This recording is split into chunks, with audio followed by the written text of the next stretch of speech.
Bonsoir à tous, merci de nous suivre sur votre télévision nationale. Je vous l'annonçais tantôt, dans les 18 prochains mois, 120 bureaux et 15 maisons d'arrêt seront réhabilités et équipés, 500 agents de sécurité formés sur les droits de l'homme. C'est dans le cadre du projet Restauration de l'autorité de l'État et accès à la justice dans le nord du Mali. D'un montant de plus de 8 milliards de francs CFA, le document relatif à ce nouveau projet a été signé ce matin en notre gouvernement et le représentant résident du PNUD. C'était en présence de Ramata Konati. C'est pour garantir la présence de l'État sur toute l'étendue du territoire national que les autorités et leurs partenaires ont mis sur pied ce nouveau projet. Il s'agit du projet intitulé « Restauration de l'autorité de l'État et accès à la justice dans le nord du Mali ». Ce projet prévoit plusieurs activités. Appuyer la réalisation de réhabilitation et de l'équipement de 120 bureaux et de 15 maisons d'arrêt. Améliorer les conditions de travail des agents à travers la mise à disposition de 200 kits de matériel informatique, des bureaux et des mallettes de documents et textes usuels fondamentaux. Renforcer les capacités des représentants de l'administration publique ainsi que des 500 agents de police et de sécurité sur des thématiques en rapport avec l'éthique, la redevabilité, les droits de l'homme, le genre, etc. Ces activités seront exécutées pendant 18 mois pour un coût global de plus de 8 milliards de francs CFA. L'objectif de ce projet est d'aider le gouvernement à assurer la reprise des fonctions essentielles de l'État, des autorités des collectivités territoriales et la restauration de l'autorité de l'État. Ceci à travers le redéploiement des services de l'administration classique ainsi que des magistrats dans les régions de Tombouctou, Gao, Kidal et une partie des régions de Ségou et Mopti. Dans ces différentes zones, une cinquantaine de micro-projets seront également appuyés. Outre le programme des Nations Unies pour le développement PNUD, plusieurs partenaires dont le Japon et la MINUSMA participent à la réalisation de ce projet. Le ministre de l'Équipement et des Transports était cet après-midi sur les chantiers d'aménagement et de renforcement de certaines voies à travers la ville de Bamako. Au cours de cette visite, la délégation a constaté un retard dans les travaux. Qu'à cela ne tienne, le ministre s'est dit tout de même confiant, nous précise Isaac Tchenou. Par cette visite, le ministre de l'Équipement et des Transports est venu constater de visu l'avancement des travaux de construction de routes à travers le district de Bamako. Ces travaux concernent l'élargissement en 2x3 voies de l'aménagement du boulevard du 22 octobre 1946, l'élargissement en 2x2 voies de la corniche sur une longueur de 2 km au centre, le renforcement de l'avenue du 5 septembre, et l'aménagement et la construction d'un giratoire sur la corniche au niveau du carrefour de l'Ensouk, entre autres. Le taux d'exécution tourne autour de 38%. Ce qui reste à faire, c'est plutôt des travaux de revêtement surtout, qui ne prennent pas beaucoup de temps. Nous avons eu quand même des difficultés, mais à ce jour, on n'a pas de difficultés comme telles. L'avancement est normal et on pourra résorber un peu le retard parce qu'on est quand même un peu en retard. Le ministre Koumaré, au cours de cette visite, n'a pas manqué de faire cas de ces soucis qui s'articulent autour du délai d'exécution, de la sécurité des usagers et du problème environnemental. À la lumière des réponses des techniciens, le ministre s'est dit satisfait. Certes, il y a quelques petits retards dus souvent à des problèmes de libération d'emprise ou de réseau d'eau et d'électricité. Mais techniquement, les projets avancent normalement et aussi ce qu'on a vu peut nous permettre de croire que les travaux seront terminés pas dans le délai requis, mais pas trop loin du délai requis. Ces travaux entrent dans le cadre de l'embellissement de la ville et d'aménagement des infrastructures routières dans notre pays. Toute chose qui devra favoriser la fluidité du trafic et la sécurisation des usagers. D'une visite à une autre, le ministre du Logement, lui, était sur le chantier de construction des logements de la société de promotion des matériaux de construction immobilière. À constat, les travaux qui concernent 30 logements de type moyen et haut standing sont exécutés à 70%. Suivons la visite avec Daouda Sidiki Diarra. Donner un cadre de vie meilleur aux populations maliennes, tel est le credo du gouvernement. Le ministre du Logement, dans cette optique, a consacré une partie de son emploi du temps de ce lundi pour venir se faire une idée de la qualité des travaux de construction des 30 logements entrepris par la société de production des matériaux de construction immobilière à Samaya. Ces programmes apparaissent comme complémentaires à ceux de l'État, notamment les logements sociaux. Je suis très surpris de voir que cette entreprise, cette société de promotion immobilière est travaillée sur la durée, sans soutien, pratiquement sans appui de l'État, en dehors de l'appui des services techniques, et que du côté financier, la mobilisation a été faite avec une banque, la BMS, pour atteindre des résultats qui sont des résultats d'à peu près 800 logements sur un certain nombre d'années, avec la perspective d'aller pour 1000 logements. Les 30 logements qui sont construits pour l'instant sont de type moyen et haut standing, F3-2, F4, F4X et F5. Les travaux qui ont commencé le 20 octobre dernier sont exécutés à 70%. Nous avons prévu dans notre programme d'activité cette année d'ouvrir 2 guichets. Un guichet pour venir en appui aux clients du programme des coopératives et un autre guichet pour venir en appui aux clients des sociétés de promotion immobilière. Jusqu'à présent, les cités que nous avons réalisées, c'est avec des privés, des particuliers que nous avons acheté ces terrains, ce qui rend le coût final du logement plus élevé. La pertinence du projet est à souligner, d'où le soutien de l'État. Nous avons certains, malheureusement, qui ont bénéficié effectivement des avantages, qui ont bénéficié des parcelles qui, depuis plus de 10 ans, ne sont pas parvenus à réaliser un seul logement. Et cela ne peut pas continuer, cela ne doit pas continuer parce que les Maliens vraiment ont besoin de logements. La Banque malienne de solidarité accompagne pour la 5e fois cette société dans la construction des logements sur des sites définis par Sopromac. Pour un client désireux d'acquérir un logement Sopromac en fonction du type de logement, l'apport personnel demandé au client se situe entre 30 et 50% et le reste est adossé à son salaire sur une durée de 7 à 10 ans. La fourchette des prix se situe entre 22 millions et 750 000 et 38 millions. Avec ses 167 parcelles, le site de Samaya s'étend sur 5 hectares et demi. Il est situé à 2 km de Sebenikro sur le côté ouest de la route menant à Kangaba. Et nous avons ce communiqué. Le médiateur de la République, Baba Akiba Aïdara, quitte Bamako ce soir pour Ouagadougou, Burkina Faso, où il prendra part avec ses pairs de l'association des médiateurs des pays membres de l'UEMOA à une rencontre avec le président de la République du Burkina Faso, Blaise Compaoré, et avec le président de la commission de l'UEMOA, Cheikhne Adjibou Soumaré. Cette visite a pour objectif le renforcement de l'espace de coopération des pays de la zone UEMOA. Tenue des travaux de la 2e session du comité de pilotage du projet promotion de la production de l'utilisation de l'huile de diatrofa comme biocarburant au Mali. À noter que le projet vise à réduire les émissions de gaz à effet de serre en réduisant l'utilisation du diesel. Il a été mis en place par le gouvernement du Mali et le PNUD avec l'appui du Fonds mondial pour l'environnement. Garibou Pouérou, compte rendu. L'huile de Jatrofa, que d'autres appellent pour guerre ou encore Bagani, fait surface au Mali.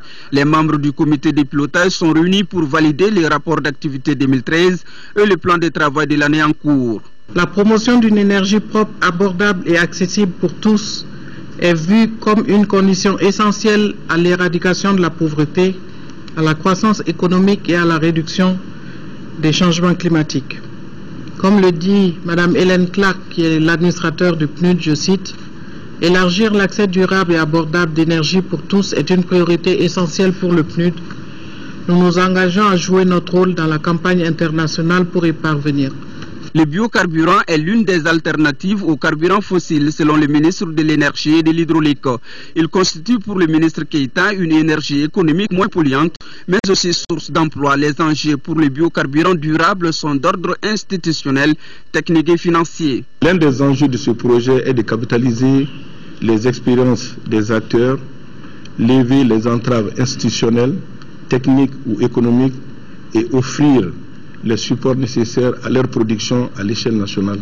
Les indicateurs du biocarburant sont promoteurs. Les biocarburants protègent l'environnement tout en réduisant les émissions de gaz à effet de serre. Ils participent aussi à une indépendance énergétique économique des populations rurales, tout cela dans un cadre respectueux et dynamique. Et nous avons ce communiqué de la commission de suivi du mécanisme de taxation des produits pétroliers sur la base des prix fournisseurs du mois de février 2014. Les prix indicatifs plafond à la pompe des produits pétroliers en vigueur restent inchangés, excepté le prix non subventionné du gaz butane. À titre de rappel, ils sont de supercarburant sans plomb 750 francs CFA, pétrole lampant 565 francs CFA, gasoil 677 francs CFA, distillate diesel oil 677 francs CFA, fuel oil 482 francs CFA, jet A1 libre. Il faut noter que le prix subventionné du kilogramme de gaz butane est de 584 francs CFA. Par conséquent, le prix de vente de la bouteille de 2,75 kg est de 1605 francs CFA et celui de la bouteille de 6 kg est de 3500 francs CFA. Quant au prix non subventionné du kilogramme, il est de 977 francs CFA. Conseil d'administration de l'agence de gestion du marché central à poissons de Bamako. Un seul sujet à l'ordre du jour, l'examen budgétaire de l'année 2014, estimé à 794 millions de francs CFA. Fatoumata Kouni, les détails. L'agence de gestion du marché central à poissons de Bamako s'est beaucoup améliorée en termes d'investissement. Investissements qui ont permis de faire de grandes réalisations. C'est pourquoi, au cours de cette session extraordinaire, les administrateurs vont débattre de l'achèvement de ces chantiers. Le projet de budget que nous présentons ce matin aux administrateurs est équilibré en recettes et en dépenses à 794 millions de francs CFA. Cette somme, c'est pour réaliser les activités prévues et exécuter les dépenses prévues également. Autre sujet non moins important, la production et la vente de la glace, l'achat et la vente du poisson local et importé, les prestations de location et de services, choses qui permettront de faire face à la demande croissante du poisson et de la glace. Les grandes activités, c'est la commercialisation de la glace, la commercialisation du poisson local et le poisson importé. L'approvisionnement régulier de ce marché est d'une grande importance pour la sécurité alimentaire du Mali et également pour sécuriser les consommateurs des produits de qualité de pêche et d'aquaculture. Selon le directeur général, les défis qui se posent à son agence sont le transfert des grossistes de certains marchés. Il s'agit de ceux du marché de Médina Croix et de la BCAO. Le laboratoire central vétérinaire de Bamako, lui, a revu en hausse son budget prévisionnel 2014, soit une augmentation de 6,49%. C'était lors de la 29e session du conseil d'administration de la structure. Mamoudou Sidibé, reportage. Cette 29e session du conseil d'administration du laboratoire central vétérinaire de Bamako examinera plusieurs documents. Il s'agit notamment des rapports d'activité et le point d'exécution du budget 2013, ainsi que le programme d'activité et le budget programme 2014. Concernant ces volets, l'enveloppe prévisionnelle se chiffre à près de 565 millions de francs CFA en 2014, contre un peu plus d'1 milliard 469 millions en 2013. Dans le domaine de la production des vaccins, un total de 26 282 852, toutes valences confondues, ayant reçu le label de bonne qualité ont été produites, soit une réalisation de 101,09%. Le LCV a ainsi enregistré aussi un dépassement des objectifs de vente, aussi bien à l'intérieur qu'à l'extérieur. Depuis sa création en 1972, les administrateurs sont agréablement surpris de constater que le laboratoire central vétérinaire continue de confirmer son statut de précieux outil au service du développement de l'élevage au Mali. Nous avons, grâce à nos efforts, reconquis le marché de l'Angola. Nous vendons les vaccins. Nous avons reconquis également le marché de la République de Guinée. Donc cette augmentation ira dans le sens du renforcement des capacités de l'outil de production qui va nous permettre de rehausser encore plus le niveau des recettes. Avec 6,49% d'accroissement du budget, le laboratoire central vétérinaire projette la consolidation des résultats de production des vaccins, des contrôles de qualité et la redynamisation des activités de recherche scientifique. Autre session tenue aujourd'hui, celle de la Commission nationale d'établissement des listes d'aptitude. Les travaux qui vont durer 3 jours regroupent les recteurs des universités de Bamako et de Ségou et les directeurs des grandes écoles et instituts. Le reportage de Nando Damili. La Commission nationale d'établissement des listes d'aptitude instituée en 2007 est la voie nationale de promotion des enseignants du supérieur à côté de celle du CAMES. Elle constitue l'une des solutions aux nombreuses difficultés que connaît l'enseignement supérieur. La tenue régulière des sessions de la CNLA, le nombre d'enseignants inscrits sur les différentes listes d'aptitude depuis la mise en place de la voie nationale et l'engouement des enseignants pour cette voie sont autant de facteurs qui nous invitent tous à persévérer pour sa pérennisation. Pour la présente session, la Commission doit examiner 98 dossiers, toutes disciplines confondues, et 3 réclamations, des chiffres jamais atteints auparavant. Les motifs de satisfaction militent en faveur de la pérennisation de notre système de promotion interne. Celui-ci, faut-il le souligner, doit se faire dans la transparence, avec la rigueur et le professionnalisme de tous les acteurs. Les travaux de la 7e session se déroulent autour du thème « Ensemble pour la promotion des enseignants du supérieur », ce qui impose à tous un esprit d'équité, le sérieux et la rigueur, gage pour la mise en place de cadres adéquats pour la production scientifique, la création des fonds de recherche au niveau des facultés et l'exploitation optimale par celles-ci des possibilités offertes par les partenaires. Sur un tout autre plan, je vous invite à suivre cette interview de Joseph Bill Karalia, le représentant de ONU Femmes au Mali. Il nous parle du forum qui s'ouvre demain dans notre capitale sur le thème rôle et place de la femme dans la réconciliation et le développement. Il est au micro de Mohamed Ould Mamouni. Pour nous, ONU Femmes, qui avons été créées par les Nations Unies comme une organisation spécialisée dans la promotion de l'égalité entre les sexes, c'est très important pour nous de nous assurer qu'il y ait des débats, ou du moins qu'il y ait une conscience avérée dans le pays concernant la place qu'occupe la femme dans la société malienne.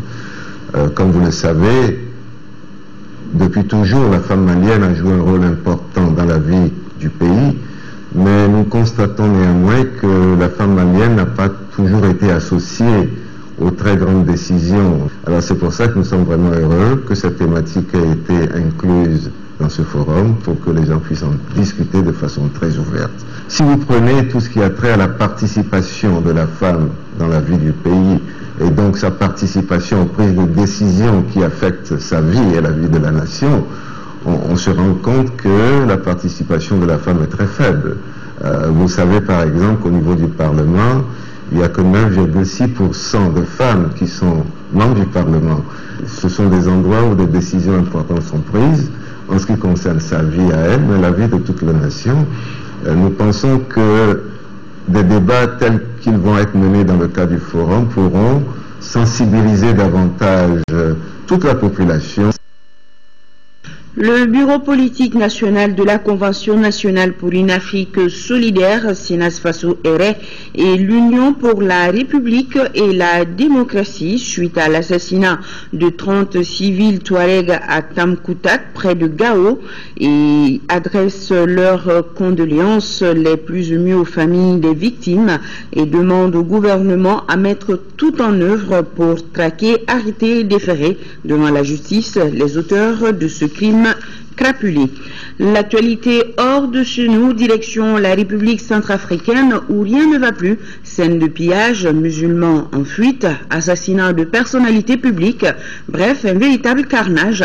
Depuis Brazzaville, la présidente hausse le ton, elle précise que ces actes ne resteront pas impunis. Des larmes et des cris. Une famille pleure la perte d'une jeune femme tuée par un ex-Séléka. La vengeance des anti-Balaka du quartier ne s'est pas fait attendre. Le meurtrier est lynché, brûlé, ainsi que sa maison.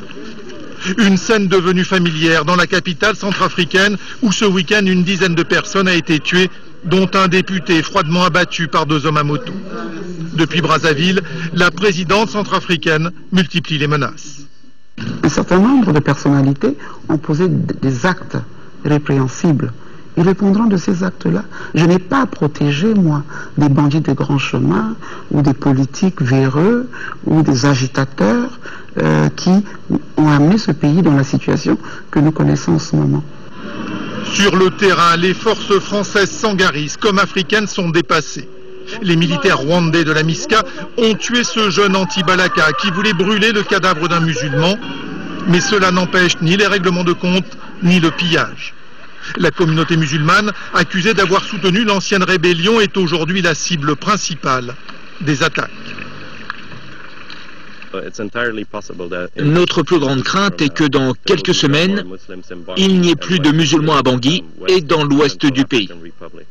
Par famille entière, les musulmans fuient Bangui. Et la situation empire à l'intérieur du pays où les rebelles ex-Séléka massacrent en remontant vers le Tchad. Et les populations musulmanes abandonnées sur place sont à leur tour menacées de mort par les milices chrétiennes. Toujours sur le continent, au Burundi, il pleut des cordes. Une cinquantaine de personnes ont trouvé la mort. C'est dans Afrique en bref et en images. Au Burundi, au moins 51 personnes sont mortes à Bujumbura à la suite de pluies torrentielles survenues dans la nuit de dimanche à lundi. Il s'agit d'ores et déjà du pire bilan lié à des intempéries dans la capitale. La police a aussi dénombré une centaine de blessés. Les quartiers populaires ont été les plus affectés. Les maisons construites en briques de terre séchée n'ont pas résisté aux coulées d'eau et de boue. L'État a promis de l'aide alimentaire aux victimes et assuré que les frais d'enterrement et de relogement seront pris en charge. Les opérations antiterroristes se succèdent en Tunisie. 4 terroristes présumés ont été arrêtés ce week-end. Ahmed El Melki, suspecté d'être impliqué dans l'assassinat du député Mohamed Brahmi le 25 juillet 2013, a également été interpellé. Surnommé le Somalien, l'homme est tombé entre les mains des forces de l'ordre après une opération de quelques heures au nord de Tunis. Ahmed El Melki était retranché dans une maison avec un groupe de terroristes présumés. En Côte d'Ivoire, c'est la santé d'Alassane Ouattara qui est à la une de la presse ivoirienne.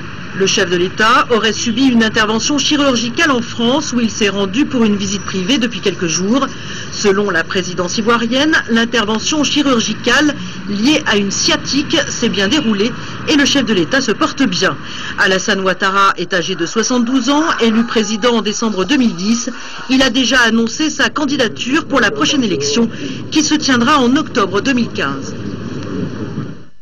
Retour au Mali, direction Tombouctou, une mission du département de l'emploi et de la formation professionnelle vient de séjourner. L'objectif était d'évaluer l'évolution des projets et des chantiers en cours dans la région initiés au profit des jeunes. Et à Tondina, correspondance. Cette mission composée des responsables du département de l'emploi, à savoir la PEJ, l'ANPE, le FAFPA, était venue s'enquérir de l'évolution des projets en cours. Ce que nous avons vu ce matin, c'est l'une des phases des activités qui sont en 3 volets. Donc nous avons pu visiter un volet ce matin qui concerne l'assainissement et à travers des groupes de jeunes que vous avez vus à l'œuvre. Sur le terrain, la visite guidée par M. Tamboura, représentant de la PEJ régionale, a permis aux missionnaires d'apprécier les chantiers initiés par la PEJ au profit des jeunes de Tombouctou. Aussi, les différents services relevant du ministère de l'Emploi ont reçu la visite du représentant du ministre. Ici, le constat est que l'engagement du gouvernement a permis de réhabiliter les bâtiments et de les équiper. Du mois de janvier à aujourd'hui, et sur la base de ce que je viens de voir, et je me suis rendu compte de tout l'effort que le gouvernement et le ministère de l'Emploi et de la formation professionnelle et nos différentes agences, notamment la PEJ, l'ANP et le FAFPA, ont pu fournir pour que nous voyions aujourd'hui des bâtiments presque fonctionnels. En cette période post-crise, les jeunes de la 6e région attendent beaucoup de la PEJ, de l'ANP et du FAFPA pour prétendre à un emploi sûr et une formation appropriée. Visite de terrain à Machogo dans le cercle de Kadiolo, en 3e région, d'une délégation de la Chambre des mines du Mali, s'imprégner des réalités de leur paillage et surtout de la faisabilité du projet de restructuration du secteur était entre autres objectifs de la mission. Aloussine Touré et Abdraman Douka Traoré sont nos envoyés spéciaux. Voici la forêt classée de Machogo, ou plutôt ce qu'il en reste suite à l'action destructrice de l'homme. Dans cette forêt, des indices d'existence du métal jaune ont été découverts, d'où la convoitise dont elle est aujourd'hui l'objet. Un permis de recherche avait été attribué sur cet espace, permis annulé par la suite, on ne sait trop pourquoi. Toujours est-il que cette forêt est sous bonne garde à la fois du service des eaux et forêts et des forces de sécurité, car, ne l'oublions pas, Machogo est situé à la lisière de la frontière Mali-Côte d'Ivoire. Mais pour les orpailleurs maliens, la réalité est tout autre. Le représentant actuel des eaux et forêts, il autorise les détenteurs d'appareils moyennant 5 000 francs par jour ou 20 000 francs par semaine. Souvent, il y a entre 50 et 60 appareils. Des affirmations corroborées par leurs homologues ivoiriens. Le premier jour, ils ont dit, on n'a qu'à causer, cotiser quoi, 500 chacun. Bon, on a vu que 500 c'est trop. Parce qu'il y en a même, ils viennent ici, ils se retournent, ils gagnent rien. Informé par nos soins, le gouverneur promet d'y voir plus clair. Ce qui est sûr, comme on l'a dit, un voleur ne peut pas voler dans un village, dans une communauté, sans complicité. Les appareils étrangers ne peuvent pas venir exploiter la forêt malienne sans l'assentiment des populations autochtones contre leur gré. Qu'est-ce qu'ils attendent pour se plaindre? Dans tous les cas, on peut comprendre même que c'est des populations qui trichent pour exploiter, mais si c'est des étrangers, quel intérêt ça a pour le Mali? Mes services techniques et régionaux qui sont là, que ce soit les eaux et forêts ou la sécurité, on va les interpeller là-dessus pour y mettre fin. Il est évident que l'avenir de l'orpaillage réside dans la restructuration du secteur, ce à quoi s'attellent autorités nationales et organisations fêtières. Pose de la première pierre d'une nouvelle école coranique et d'une mosquée à Faladje, d'un coût de 650 millions de francs CFA. L'initiative est de l'Association culturelle islamique de la Turquie. Moussa Fane, reportage. C'est un bâtiment de 3 niveaux qui sera bâti sur une superficie de 11 126 mètres carrés. Il comprendra une mosquée et un centre coranique de 3 salles, plus le logement du directeur et d'autres commodités. Notre devoir dans le monde, premièrement, de faire l'école coranique et enseigner notre Saint-Coran. Donc depuis 2007, nous on était là, mais on était dans les maisons de location. Mais maintenant, aujourd'hui, on a une occasion de faire notre école coranique ici pour servir à notre Saint-Coran. Un centre d'apprentissage coranique moderne qui va certainement améliorer la condition de nos enfants talibés. Je crois que c'est extrêmement important pour nous. Le centre a une capacité d'accueil de 150 élèves de 12 à 17 ans. L'objectif est d'initier les jeunes à mémoriser le Coran. Selon le ministre délégué chargé des affaires religieuses et du culte, cette initiative s'inscrit dans le cadre de la coopération entre le Mali et la Turquie. Je suis tout heureux, tout honoré, surtout quand vous voyez qu'ils viennent d'Afrique du Sud et que ce centre est le 3e et qu'ils font après avoir quitté notre pays, ils s'en vont aussi dans un autre pays. Alors donc il y a une volonté d'être présent et cela nous rassure parce que nous avons besoin d'un islam du juste milieu. À noter que le terrain qui abritera la mosquée et le centre islamique a été gracieusement offert par Mme Askofari Lalaïcha, entrepreneur de son état. Place au sport, championnat national de Ligue 1. Hier, au compte de la 8e journée, l'AS Police a contraint au nul le Djoliba AC 0-0. Dans l'autre rencontre, les 11 créateurs de Niarela ont été tenus en échec, un but partout, par le premier Eluidj FC d'Aguelok. Selagatou Sissé nous résume ces 2 matchs joués au stade Modibo Keïta. Le match 11 créateurs de Niarela, ici en jaune, et Eluidj FC d'Aguelok, décisif l'un pour l'autre, a laissé certainement un goût amer aux protagonistes. Les 11 créateurs ont été tenus en échec, un but partout, par Eluidj FC d'Aguelok. Il ne fallait surtout pas venir en retard au stade Modibo Keïta. Tenez, dès la première minute de jeu, Abdoulaye Bangoura d'un somptueux coup franc transperce le mur des 11 créateurs. Le temps de savourer la beauté du but, les 11 créateurs de Nyarela égalisent sur l'engagement par Yacouba Nyare d'une tête piquée. Les 11 créateurs de Nyarela, 11 points, ont raté l'opportunité de figurer dans le quintet. Eluige FC Dagelhok, 4 points au classement, peine véritablement à sortir de la zone rouge après 8 journées. Auparavant, l'AS Police était face au Djoliba AC, le leader. Les oppositions entre ces deux équipes sont toujours électriques. Un hommage d'entrée à Boubacar Sidibé Dijardin, ancien joueur de l'AS Serral et du Djoliba AC, décédé quelques heures avant le match. Revenons-en à ce duel AS Police Djoliba AC. Des deux côtés, on se précipite dans le geste final. Amara Malé, 3e minute, but sur le portier. 22e minute, Mohamed Sidibé, l'ancien joueur du Djoliba, voit son tir capté par Cheikh Oumar Bachili. Le score de 0-0 reflète la physionomie du match. Le Djoliba AC reste toujours leader avec 19 points. En attendant, le match Stade Malien de Bamako assomme en retard.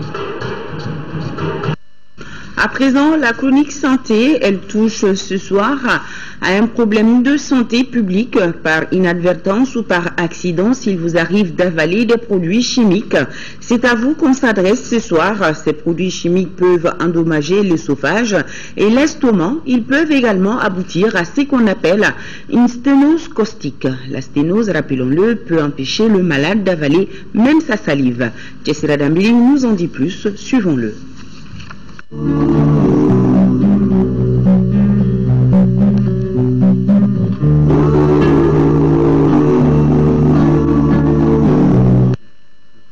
La sténose caustique désigne le rétrécissement du calibre de l'œsophage. Elle intervient quelques mois après qu'une personne eut avalé des produits chimiques corrosifs qui brûlent la muqueuse.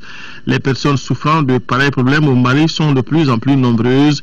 Une trentaine de cas touchant essentiellement des enfants dans le seul hôpital du Mali ces 2 dernières années. Le phénomène n'est pas nouveau et pose le problème des accidents domestiques traumatisants pour les tout-petits. C'est des accidents qui arrivent généralement dans 80% sur les lieux de travail des femmes. Parce que les enfants qui sont à 4 pattes, donc des enfants qui rentrent, ou bien qui viennent à peine de marcher, boivent ces produits de façon accidentelle et ça brûle la bouche et l'œsophage. Donc les malades qui nous arrivent sont des malades qui sont très fatigués parce que une fois que la brûlure arrive, les malades n'arrivent pas au chirurgien. Ils tournent d'abord dans le traitement chez les thérapeutes, les médecins de ville, les hôpitaux, et puis avant de trouver la référence chirurgicale adéquate. Quand l'enfant arrive tout en pédiatrie après l'accident, on peut souvent limiter les dégâts, mais des mois après, c'est la sténose qui s'installe. Le patient peut ne pas pouvoir manger ou même avaler sa salive, ce qui conduit à la dénutrition totale. La prise en charge de la sténose caustique est pluridisciplinaire. Elle peut exiger qu'on enlève et remplace l'œsophage et l'estomac. Mais à l'hôpital du Mali, en service de chirurgie thoracique, les choses ont positivement évolué avec la technique de la dilatation. Cette méthode, qui est une méthode conservatrice, permet de dilater l'œsophage progressivement par des bougies et permet de faire manger l'enfant ou bien l'adulte pratiquement immédiatement. Mais au prix de plusieurs dilatations, parce qu'en moyenne, dans la littérature, on va jusqu'à 10 dilatations. Et on dilate pendant plusieurs années, parfois 2 ans, parfois 3 ans. Mais les malades arrivent à guérir complètement après ces dilatations-là. Mais généralement, les patients rôdent longtemps avant d'arriver chez les spécialistes capables de faire la prise en charge. Avec l'augmentation du nombre de cas, l'hôpital du Mali a pris des mesures grâce à la sensibilisation et à la prise en charge de certains cas.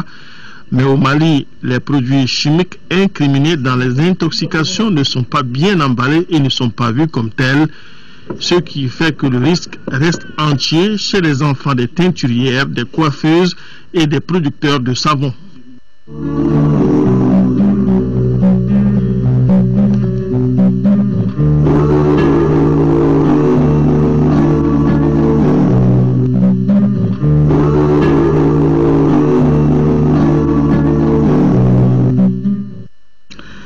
Le monde de la presse malienne en pleurs aujourd'hui. Il vient de perdre l'un des ténors du domaine. Bakary Koulibaly, journaliste chevronné du quotidien national L'Essor, n'est plus. Il a été arraché à notre affection des suites d'un accident de la circulation à l'âge de 60 ans. Sa famille, ses proches, amis et collaborateurs l'ont accompagné ce soir dans sa dernière demeure. Nous, Sissoko, nous présente ce journaliste hors du commun. Bakary Koulibaly, précédemment journaliste à l'agence malienne de presse et de publicité AMAP, repose désormais au cimetière d'Amdalaï. C'est en 1988 qu'il entre à l'AMAP. Cela après l'obtention d'un diplôme supérieur de journalisme à Cuba. Il a dirigé pendant près de 20 ans la section reportage du quotidien national L'Essor. Dans un journal, on fait beaucoup de choses, mais l'essentiel du travail que l'on fait, c'est du reportage. Et Bakary était le responsable des équipes de reportage de L'Essor. Donc ça signifie qu'il avait en charge la partie la plus importante du journal. Donc il avait les qualités requises, aussi bien techniques que d'autorité, si vous voulez, d'organisation, pour tenir ce poste-là. Rompu à la tâche, Bakary exerçait son métier avec rigueur. C'était quelqu'un qui était entièrement dédié aux tâches qui lui étaient confiées au journal L'Essor. C'était quelqu'un qui s'est dévoué pour ce travail et c'est quelqu'un qui s'est dépensé sans compter. Par tempérament, c'est quelqu'un de très calme. Il était également un journaliste très consciencieux, très méticuleux dans sa méthode de travail, sachant écouter et sachant se faire comprendre également de ceux qui l'approchaient. Ces relations de collaboration ont été des plus conviviales et empreintes d'un esprit d'équipe. C'était un ancien, mais surtout un encadreur, quelqu'un dont le parcours inspirait la jeune génération, quelqu'un qui prodiguait beaucoup de conseils, quelqu'un qui ne se fatiguait jamais de s'occuper des stagiaires. Donc sur le plan social, il symbolisait également l'esprit de famille qui a toujours caractérisé la MAP. Bakary Koulibaly laisse derrière lui une veuve et 6 enfants éprouvés. Que son âme repose en paix, amen, comme dirait l'autre. Les grands hommes ne meurent jamais, seuls partent leur corps. Bakary dort en paix. Ce journal est terminé. Merci de votre fidélité. Bonsoir, à demain 20h.